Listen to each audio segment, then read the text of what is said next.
Good morning mga kuys. Ayan, meron na naman tayo ditong Honda Beat. Yan, i-change oil natin tong Honda Beat Premium. Yan. Tuturo ko ulit sa inyo kung paano mag-change oil nito. Yan, gagamit ka lang diyan ng 12mm socket. Yan. Halos kalimitan naman lahat ng motor ngayon puro 12mm na, lalo sa mga scooters. Maliban kay Bergman Street, Venice, yan. 17mm socket yung ginagamit natin doon.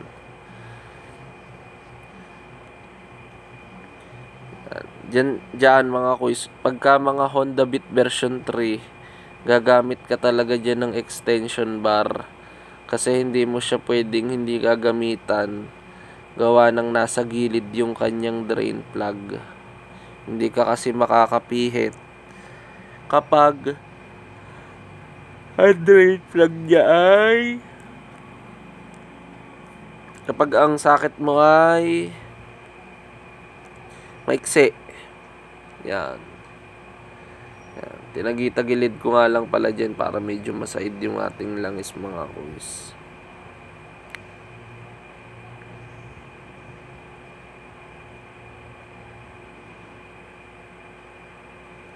So yan mga kuys, yan. Ito yung pinaka dipstick niya.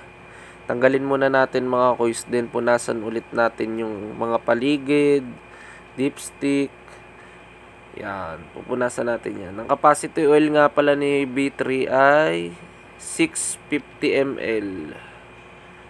Yan, yun lang yung ilalagay nyo langis dyan mga kuys. 650 ml. Yan, punasan nyo muna yan mga kuys. Then saka natin ilalagay yung imbudo. Para hindi pumasok yung dumi sa loob. Punasan natin mga kuys.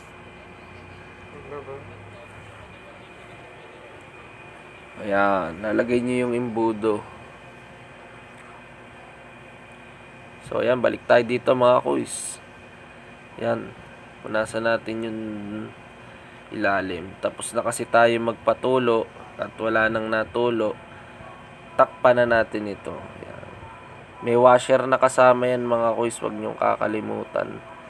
Yan kasi yung maglalapat doon sa crankcase nya, saka doon sa drain plug. Yan. Yan. Kung may torque wrench kayo mga kuys, mas maganda gumamit kayo. Yan.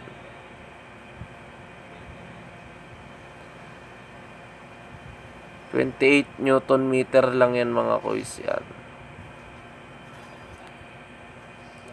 So ayan yung gamit nating mga kuys na langis yan. Pro Honda.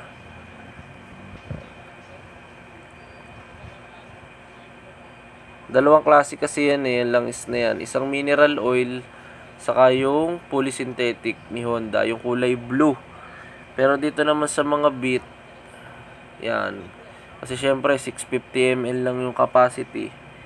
Kaya ang binibili ni customer yung saktuhan lang. Sobra pa nga yan kasi 800 ml yung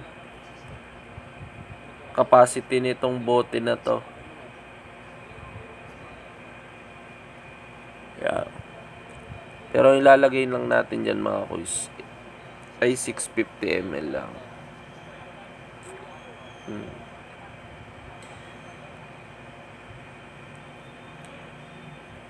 Yeah, kung pagtapos nan mga kuys, saka nyo ibalik yung ating dipstick.